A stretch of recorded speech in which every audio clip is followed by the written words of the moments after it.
Hello everyone, कैसे आप सब लोग। आशा करते हो आप सब लोग बहुत अच्छे हैं।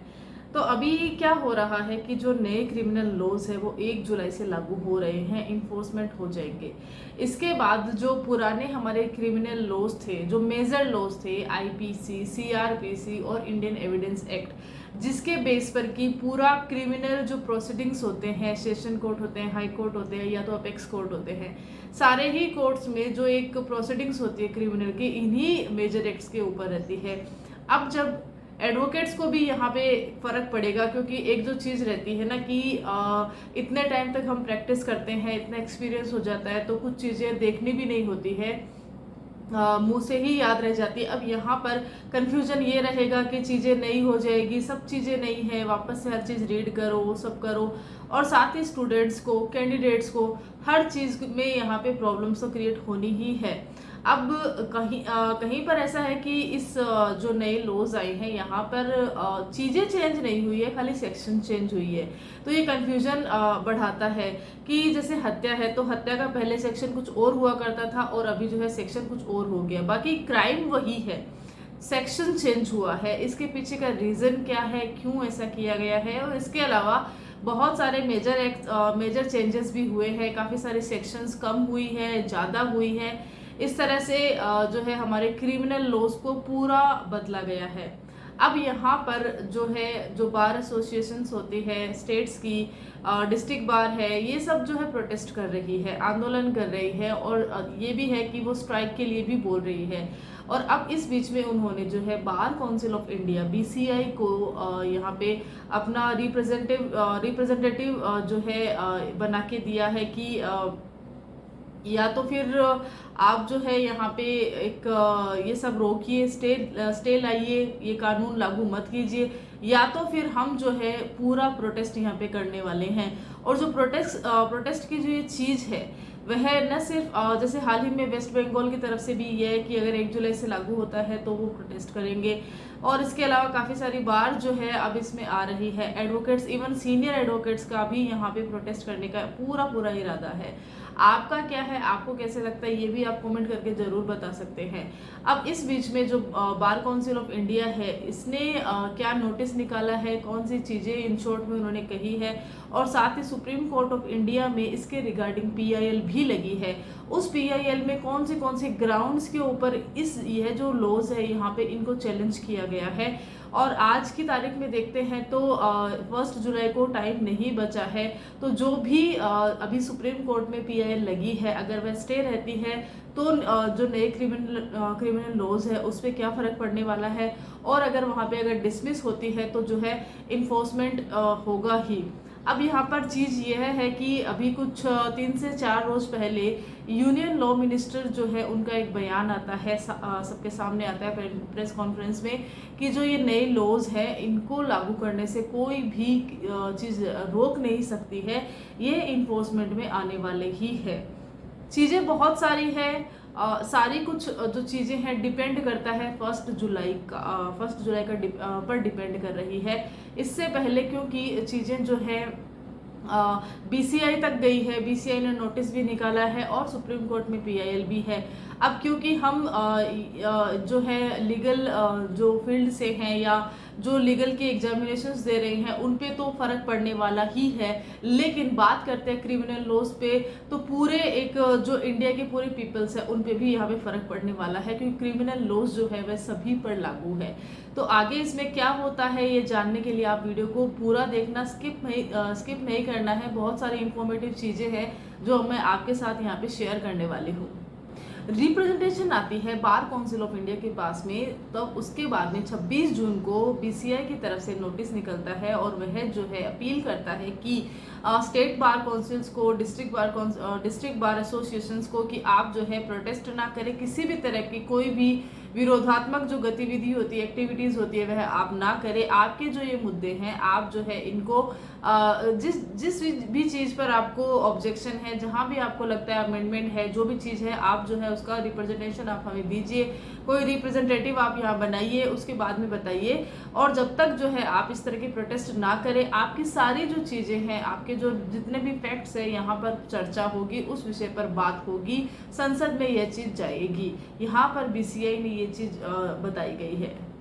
आगे हम बात करेंगे कि सुप्रीम कोर्ट में जो पीआईएल है उसके ग्राउंड्स क्या है, कौन से ग्राउंड्स को यहाँ पे चैलेंज किया है। इससे पहले एक बात यहाँ पे और कर देते हैं कि जो बीसीआई है उन्होंने यहाँ पर यह चीज़ भी बताई है कि आपके जो बार एसोसिएशंस है, जो स्टेट बार है, उनको यहाँ पे बीसीआई की तरफ से नोटिस गया है और पूछा है कि आपकी जो इश्यूज है आप बताएं। और साथ ही यहाँ पर आपके इश्यूज के बाद में जो एक कमेटी है वह बनेगी और उस कमेटी में कौन कौन सदस्य रहेंगे, वहाँ पर रिटायर्ड जजेस जो है वह भी उस कमेटी के सदस्य बनेंगे। और उसके अलावा सीनियर एडवोकेट्स रहेंगे, सोशल एक्टिविस्ट रहेंगे, जर्नलिस्ट रहेंगे। इसके और इस तरह से जो एक मेंबर्स की जो वहाँ पे जो चीज़ें रहेगी वो इस प्रकार से उस कमेटी बनेगी और उसके बाद में जो है यहाँ पे चर्चा होगी इस विषय में। तो चलिए बात करते हैं सुप्रीम कोर्ट में होने वाली पीआईएल के बारे में। अब हम सब जानते हैं कि जो पीआईएल होती है, पब्लिक इंटरेस्ट लिटिगेशंस होती है, वह व्यक्तिगत किसी की नहीं होती है, वह पब्लिक के इंटरेस्ट के लिए होती है। इसलिए यहाँ पर यह चीज़ बताई गई है कि जब ये कानून है, क्योंकि ये सारे पब्लिक के इंटरेस्ट का है, तो जब ये कानून बने गए थे, जब ये कानून पास हुए थे दोनों सदनों से, उस वक्त जो है पार्लियामेंट में जो मेंबर ऑफ पार्लियामेंट है उनकी संख्या बहुत कम थी। करीब 97 और 98 जो मेंबर्स थे वो उस समय सस्पेंड कर दिए गए थे। इस वजह से जो एक कानून बनता है जिसपे कि विरोध होता है, सहमति होती है, उस वक्त नहीं हो पाई थी, बराबर डिस्कशन नहीं हुआ था, डिबेट नहीं हुई थी। और जो उनकी अब्सेंस में ही यह जो कानून है, ये जो मसौदा है वह बनके तैयार हो गया था और जो है प्रेसिडेंट की सहमति यहाँ पे मिल गई थी। इन्फोर्समेंट के लिए डेट यहाँ पे 1 जुलाई जो है फिक्स हो गई थी। अब जब यहाँ पे पीआईएल लगी है तो यह जो ग्राउंड है इसको मेन बताया गया है कि आप जो है इस ग्राउंड के ऊपर बताएं कि क्या एक जब कानून बनता है, जब एक पार्लियामेंट है, वहाँ का एक प्रोसेस है कि इस तरह से कानून तैयार होता है, इस तरह से सहमति मिलती है, और अगर सहमति नहीं मिलती है तो किस तरह से जो कानून है वापस उसको विधेयक तक ही रहता है।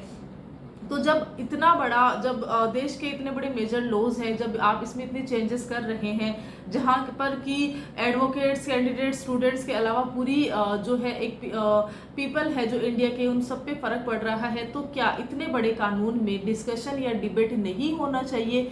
इसका आधार यहाँ पे यह बताया गया है। साथ ही एक कुछ 2 और पॉइंट्स जो है इस पीआईएल में लिखे हैं, वो क्या है? अच्छा, अभी IPC, CrPC, Indian evidence act या तो इंडियन पेनल कोड, अब हम जो है इसके शॉर्ट नेम होते हैं, इंग्लिश नाम होते हैं, और जो इस तरह से हम एक जो चीज़ है वो दिमाग में रहती है। लेकिन अभी जो हिंदी के वर्ड्स आए हैं, भारतीय नागरिक सुरक्षा संहिता, सच कहें तो एक हिंदी मीडियम के स्टूडेंट्स के लिए फिर भी ये चीज़ कैच करने के लिए है, लेकिन ये जो चीज़ है एक इंग्लिश मीडियम के स्टूडेंट के लिए नॉर्मली वो चीज़ लर्न करेंगे ऐसा नहीं है, लेकिन इस चीज़ को लर्न करने में भी उनको समय लगेगा। तो यहाँ पर यह जो चीज़ है, जैसे कर्नाटका की तरफ से यह इशू आया है क्योंकि कर्नाटका में उनका एक लैंग्वेज है, उसके अलावा इंग्लिश लैंग्वेज है। उन्होंने कहा है कि जब यह जो मेजर लॉज है वह सारे इंडिया पर है तो कर्नाटका में भी वह होंगे ही। अब यहाँ पर यह जो इतनी शुद्ध हिंदी है, वहाँ पर आपको या तो फिर इनके जो है इंग्लिश नाम भी आपको निकालने चाहिए। इस तरह से नहीं होगा, क्योंकि अगर हम प्रोनाउंसिएशन करते हैं तो वो सेम ही होता है। इंडियन पेनल कोड वह एक इंग्लिश होता है और भारतीय संहिता जो होती है वह हिंदी होती है। तो यहाँ पर जो है सिर्फ और सिर्फ हिंदी का ही उच्चारण किया गया है और इसको लिखने में हम इंग्लिश के जैसे लिख रहे हैं। तो यहाँ पर कर्नाटका की तरफ से यह इशू भी आया है कि या तो इसका अगर हिंदी है तो इसमें साथ में ट्रांसलेशन में आप इसका इंग्लिश भी बताएं, ताकि जो स्टेट्स हैं जहाँ पर कि हिंदी भाषी स्टेट्स नहीं है, जो कि हमारे आर्टिकल में भी बताते हैं कि हिंदी राजभाषा है, लेकिन कहीं कहीं पर अगर यह भाषा नहीं चल रही है तो वहाँ का भी एक प्रभाव पड़ेगा। तो कर्नाटका जैसे स्टेट्स है, उसके अलावा तमिलनाडु भी है, बहुत सारे ऐसे स्टेट्स हैं जहाँ पे हिंदी भाषी राज्य वह नहीं है, तो उनके लिए यहाँ पर क्या है और ये जो नाम लिए हैं इनका पर्पस क्या है, उद्देश्य क्या है, यहाँ पर ये जो ग्राउंड है यह भी यहाँ पे पूछा गया है इस पीआईएल में। इससे पहले भी इसके रिगार्डिंग जो है PIL लगी थी, जो कि सुप्रीम कोर्ट से डिसमिस हो चुकी थी। अभी जो है उस पर स्टे है, अभी तक कुछ उस पर जवाब आया नहीं है। और आज जो है वर्किंग नहीं है, कल संडे है, वर्किंग नहीं रहेगा, और मंडे से जो है इन्फोर्समेंट है। तो किस तरह से यह इन्फोर्समेंट रहेगी, किस तरह से इस पर स्टे रहेगा, या यह चालू रहेगी, लागू हो जाएगी, यह देखने वाली चीज़ होगी। क्योंकि अहम जो अभी फैसला है वह सुप्रीम कोर्ट का रहेगा। सुप्रीम कोर्ट इसमें अपनी एंटरटेन करते हैं या इसमें इंटरफेयर नहीं करते हैं, यह भी जो है फैसला पूरा जो है सुप्रीम कोर्ट का रहेगा। अब यहाँ पे ग्राउंड में एक चीज़ और है कि जो पुलिस के पावर्स है यहाँ पर यह भी बढ़ा दिए गए हैं। पुलिस कस्टडी की बात कर लेते हैं तो पुलिस कस्टडी मैक्सिमम 15 डेज की होती थी पहले CRPC में, लेकिन अभी जो है 40 डेज मैक्सिमम यहाँ पर यह जो चीज़ हो रही है। तो यह जो पुलिस के पावर्स है यह बढ़ाना होता है। कहीं ना कहीं पब्लिक के लिए परेशानी है, पुलिस की गुंडागर्दी भी यहाँ पे हो सकती है। पुलिस कस्टडी में अगर आप इतने दिन किसी को रखते हो तो वहाँ पर किस तरह से चीज़ें क्रिएट होती हैं, बहुत सारी चीज़ें हैं। जो इलेक्ट्रॉनिक डॉक्यूमेंट्स जो होते हैं, एविडेंस प्रूफ्स होते हैं, वहाँ बहुत सारी चीज़ें हैं, उस पर मैं अलग से वीडियो बनाऊंगी। फिलहाल बात इसी पे करते हैं। तो ये सारी चीज़ें जो है ग्राउंड्स में आई है। तो चलिए बात कर लेते हैं एग्जामिनेशंस की, कि एग्ज़ाम्स जो है नई जो लॉज में होंगे या पुराने लॉज में होंगे। तो क्योंकि अभी तक जितने भी एग्ज़ाम्स कंडक्ट हो गए हैं वह सारे पुराने लॉज में ही हुए हैं, क्योंकि इन्फोर्समेंट ही नहीं हुआ है। लेकिन कुछ अभी जैसे जो अभी नए एडमिशन होंगे, शैक्षणिक संस्थानों में ये पढ़ाई हो रही है, जो प्रैक्टिस में है, जो एडवोकेट बन रहे हैं, जो एडवोकेसी स्टार्ट कर रहे हैं, या जो एडवोकेट पहले से हैं, उन सब के लिए कंपलसरी है कि आपको नए मेजर एक्ट्स के साथ ही यहाँ पे वर्क करना है। तो बहुत ज़्यादा चांसेस है कि आपको आने वाले एग्जामिनेशंस में यह लॉज पढ़ने पड़ेंगे, क्योंकि इस तरह से जो कंट्रोवर्सी वाली चीज़ हो जाएगी कि आप एग्जामिनेशंस में कुछ और पूछ रहे हैं और प्रैक्टिकल में आप कुछ और करवा रहे हैं। तो एक नोटिफिकेशन आने में समय नहीं लगता है। हो सकता है कि हमारे पास सिलेबस जो है, एग्जामिनेशंस की डेट आ गई है, सिलेबस आ गया है, बहुत सारी चीज़ें हो गई है, लेकिन वह सारी चीज़ें संदेह के घेरे में है अभी भी। क्योंकि जब तक कि पूर्णतः हमें पता चल नहीं जाता है, एक ऑफिशियल नोटिफिकेशन हमारे सामने आ नहीं जाता है, तब तक हम इस चीज़ को नहीं मान सकते कि वाकई में ओल्ड लॉज ही पढ़ने हैं या नए लॉज पढ़ने हैं। मोस्ट प्रोबेबली, क्योंकि जब इन्फोर्समेंट है ही तो नए लॉज ही हमें मिलने वाले हैं। इसको भी हमें ध्यान में रखना चाहिए, क्योंकि ऑफिशियल नोटिफिकेशन कोई भी विभाग कभी भी निकाल सकता है। परेशानी होती है तो कैंडिडेट्स को ही होती है। खैर, इस पर आपके क्या विचार है ज़रूर शेयर करना, क्योंकि आप जितना अपने विचार यहाँ पे शेयर करते हैं चीज़ें उतनी ही हम यहाँ पे स्ट्रॉन्ग होती है। तो अपने विचारों को ज़रूर शेयर कीजिएगा। वीडियो अच्छा लगे तो लाइक कीजिएगा। नए क्रिमिनल लॉज पे बहुत सारी चीज़ें चेंज हुई है, बहुत सारी चीज़ें नई आई है, उन सब पे मेरे वीडियोस यहाँ पे आपके सामने आएंगे, जो कि आपको लेटेस्ट अपडेट तो देंगे ही, साथ ही आपकी जो भर्ती परीक्षाएं हैं उनमें भी आपको पूरी मदद करने वाले हैं, सपोर्ट करने वाले हैं। तो चैनल को सब्सक्राइब जरूर कर लेना, वीडियो अच्छा लगे तो लाइक कर देना। Till then, thank you so much.